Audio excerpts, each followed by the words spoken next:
Item ಯಾವುದೇ ಇರಲಿ try ಮಾಡಿ ಆಚಿ ಚಿಕನ್ ಮಸಾಲಾ. ಆಚಿ chicken masala.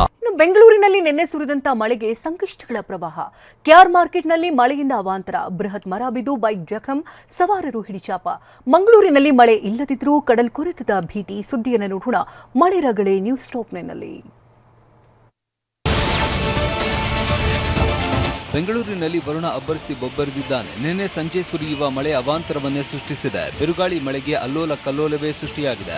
Majestic, Seshadripuram, Chamarajpet, Shivajinagar, Freedom Park, Gandhinagar, Rajajinagar, Vijayanagar, Malleshwaram, Madiwala ಸೇರಿದಂತೆ ಹಲವೆಡೆ ಮಳೆ ಆರ್ಭಟಿಸಿದೆ.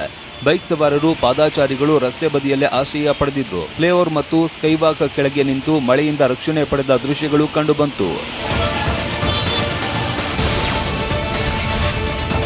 Corporation, KR market, Chickpet, town hall ಭಾಗದಲ್ಲೂ ಮಳೆ ಹೊಡೆತಕ್ಕೆ ರಸ್ತೆಗಳು ನದಿಯಾಗಿ ಬದಲಾಗಿದ್ವು. ಸಂಡೇ ಬಜಾರ್ ಮಾರ್ಕೆಟ್ಗೆ ಹೆಚ್ಚಿನ ಸಂಖ್ಯೆಯಲ್ಲಿ ಜನರು ಬಂದಿದ್ರು. ಆಶ್ರಯ ಇಲ್ಲದೆ ಮಳೆಯಲ್ಲೇ ನೆನೆಯುವಂತಾಯಿತು. ಇನ್ನು ಮಳೆಗೆ ಮಾರ್ಕೆಟ್ ಏರಿಯಾದಲ್ಲಿ ಅಸ್ತವ್ಯಸ್ತವಾಗಿತ್ತು. ಕಸ ವಿಲೇವಾರಿ ಸರಿಯಾಗಿ ಆಗದೆ ರಸ್ತೆ ಸಂಪೂರ್ಣ ಜಲಾವೃತವಾಗಿ ಜನ ವಿಲವಿಲ ಎಂದಿದ್ದಾರೆ. ನಾನಿವಾಗ ಬೆಂಗಳೂರಿನ ಟೌನ್ ಹಾಲ್ ಹತ್ರ ಇದ್ದೀನಿ. ಇಲ್ಲಿ ಸರ್ಕಲ್ ಬಳಿ ನೋಡ್ಬೋದು ಎಷ್ಟರ ಮಟ್ಟಿಗೆ ಒಂದು ಮಳೆ ನಿಮಗೆ ಕಂಡು ಬರ್ತಾ ಇದೆ ಅಂತ ನೋಡೋದಾದ್ರೆ ಈ ಮಾರ್ಗದಲ್ಲಿ ನಾವು ಕೆಆರ್ ಮಾರ್ಕೆಟ್ ಅನ್ನ ನೋಡ್ತೀವಿ. ಕೆಆರ್ ಮಾರ್ಕೆಟ್ನಿಂದ ಬರುವಂತಹ ಇಲ್ಲಿ ವಾಹನಗಳು ಎಲ್ಲವೂ ಕೂಡ ಇಲ್ಲಿ ಮಳೆಯಿಂದಾಗಿ ಒಂದು ಟ್ರಾಫಿಕ್ ಸಮಸ್ಯೆಯನ್ನ ಅನುಭವಿಸುವ ರೀತಿಯಲ್ಲಿ ನಮಗೆ ಕಂಡು ಬರ್ತಾ ಇದೆ. ಬೆಂಗಳೂರಿನ ಶಾಂತಿನಗರ, ರಿಚ್ಮಂಡ್ ಟೌನ್ನಲ್ಲೂ ಮಳೆ ಬರ್ತಾ ಇದ್ದಂತೆ ವಾಹನ ಸವಾರರು ಹೈರಾಣಾದ್ರು. ರಸ್ತೆ ತುಂಬೆಲ್ಲ ನೀರು ನಿಂತಿದ್ರಿಂದ ವಾಹನ ಸವಾರರು ಓಡಾಡೋದಕ್ಕೆ ಪರದಾಡಿದ್ರು.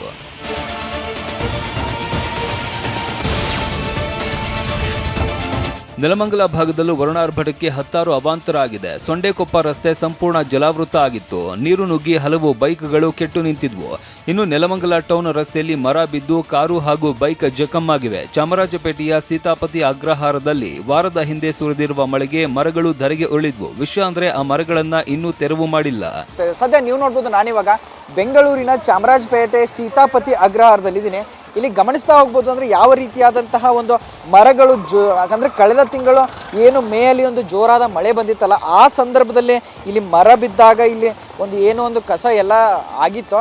ಸೊ ಇನ್ನೂ ಕೂಡ ಅಂದರೆ ಜೂನ್ ತಿಂಗಳು ಮುಗಿಯಕ್ಕೆ ಬಂತು, ಆದರೂ ಕೂಡ ಇನ್ನೂವರೆಗೆ ಯಾವುದೇ ರೀತಿಯಾದಂತಹ ತೆರವು ಕಾರ್ಯಾಚರಣೆಯಲ್ಲಿ ಮಾಡಿಲ್ಲ.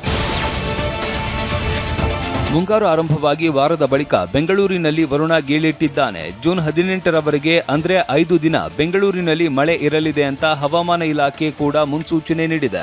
ಮಳೆಯ ಜೊತೆಗೆ ಬಿರುಗಾಳಿಯ ವೇಗವು ಕೂಡ ಪ್ರತಿ ಗಂಟೆಗೆ 30ರಿಂದ 40 ಕಿಲೋಮೀಟರ್ ಇರುವ ಸಾಧ್ಯತೆಗಳದಾವು.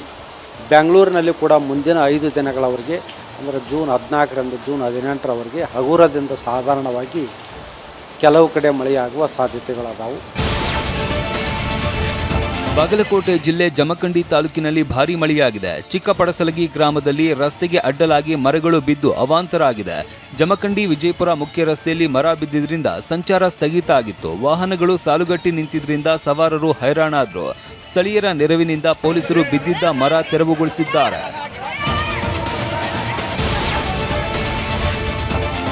ವರುಣನ ಆರ್ಭಟಕ್ಕೆ ಬಾಗಲಕೋಟೆ ಜಿಲ್ಲೆ ಗೋಡೆ ಗ್ರಾಮದ ಸಂತೆಯಲ್ಲಿ ಅಲ್ಲೋಲ ಕಲ್ಲೋಲ ಸೃಷ್ಟಿಯಾಯಿತು. ಮಳೆ ಅಬ್ಬರಕ್ಕೆ ತರಕಾರಿ ಮಾರುಕಟ್ಟೆ ಅಸ್ತವ್ಯಸ್ತವಾಗಿತ್ತು. ತರಕಾರಿ ಬುಟ್ಟಿ, ಕ್ರೇಟ್ಗಳು ನೀರಲ್ಲಿ ತೇಲಿದ್ರಿಂದ ವ್ಯಾಪಾರಸ್ಥರು ಸಂಕಷ್ಟಕ್ಕೆ ಸಿಲುಕಿದ್ರು. ವ್ಯಾಪಾರಿಗಳು ತರಕಾರಿಗಳನ್ನು ಬೇರೆಡೆಗೆ ಶಿಫ್ಟ್ ಮಾಡ್ತಾ ಇದ್ದ ದೃಶ್ಯಗಳು ಕಂಡುಬಂತು. ಅಪಾರ ಬೆಳೆ ನೀರು ಪಾಲಾಗಿದ್ದು ಸೂಕ್ತ ಪರಿಹಾರ ನೀಡುವಂತೆ ವ್ಯಾಪಾರಿಗಳು ಆಗ್ರಹಿಸಿದ್ದಾರೆ. ರಾಯಚೂರು ನಗರ ಹಾಗೂ ಗ್ರಾಮೀಣ ಭಾಗದಲ್ಲಿ ಮಳೆ ಅಬ್ಬರಿಸಿ ಬೊಬ್ಬರಿದಿದೆ. ಇಡಪನೂರು ಗ್ರಾಮದ ಸೇತುವೆ ಜಲಾವೃತವಾಗಿ ಮೀರಾಪುರ ಹಾಗೂ ಯರಗೇರ ಮಾರ್ಗದ ರಸ್ತೆ ಸಂಚಾರ ಬಂದ್ ಆಗಿದೆ. ರಾಯಚೂರು ನಗರದ ಐಡಿಎಸ್ ಎಂಟಿ ಲೇಔಟ್ನ ರಸ್ತೆಗಳು ಜಲಾವೃತವಾಗಿ ನಿವಾಸಿಗಳು ಪರದಾಡಿದ್ರು. ಚರಂಡಿ ಮಿಶ್ರಿತ ನೀರು ಹಲವು ಮನೆಗಳಿಗೆ ನುಗ್ಗಿ ನಿವಾಸಿಗಳು ಸಂಕಷ್ಟಕ್ಕೆ ಸಿಲುಕಿದ್ರು.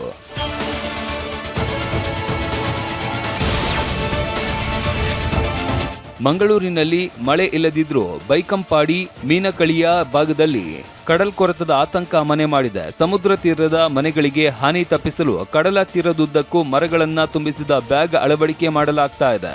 ಅವೈಜ್ಞಾನಿಕವಾಗಿ ಸ್ಯಾಂಡ್ ಬ್ಯಾಗ್ ಇರಿಸಿ ತೇಪೆ ಕಾರ್ಯ ನಡೆಸಲಾಗಿದೆ. ಸಮುದ್ರದ ಅಲೆಗಳ ರಭಸಕ್ಕೆ ಬ್ಯಾಗ್ನಲ್ಲಿ ಇದ್ದ ಮರಗಳು ನೀರು ಪಾಲಾಗುವ ಆತಂಕ ಮನೆ ಮಾಡಿದೆ. ಸಮುದ್ರ ಪಕ್ಕದಲ್ಲೇ ಮೀನುಗಾರರ ಮನೆಗಳು ಇದೆ. ಸೊ ಪ್ರತಿ ಬಾರಿಯೂ ಕೂಡ ಈ ಭಾಗದಲ್ಲಿ ಕಡಲ್ ಕೊರೆತ ಸಮಸ್ಯೆ ಸಾಮಾನ್ಯ ಆಗಿರುವಂಥದ್ದು. ಮುನ್ನೆಚ್ಚರಿಕೆ ಕ್ರಮವಾಗಿ ಅಂದರೆ ಮುಂದಿನ ದಿನಗಳಲ್ಲಿ ಕಡಲ್ ಕೊರೆತ ಆಗಬಾರ್ದು ಎನ್ನುವಂಥ ನಿಟ್ಟಿನಲ್ಲಿ ಇಲ್ಲಿ ಸ್ಯಾಂಡ್ ಬ್ಯಾಗ್ ಅನ್ನು ಇರಿಸುವಂಥ ಕೆಲಸವನ್ನು ಮಾಡಲಾಗ್ತದೆ.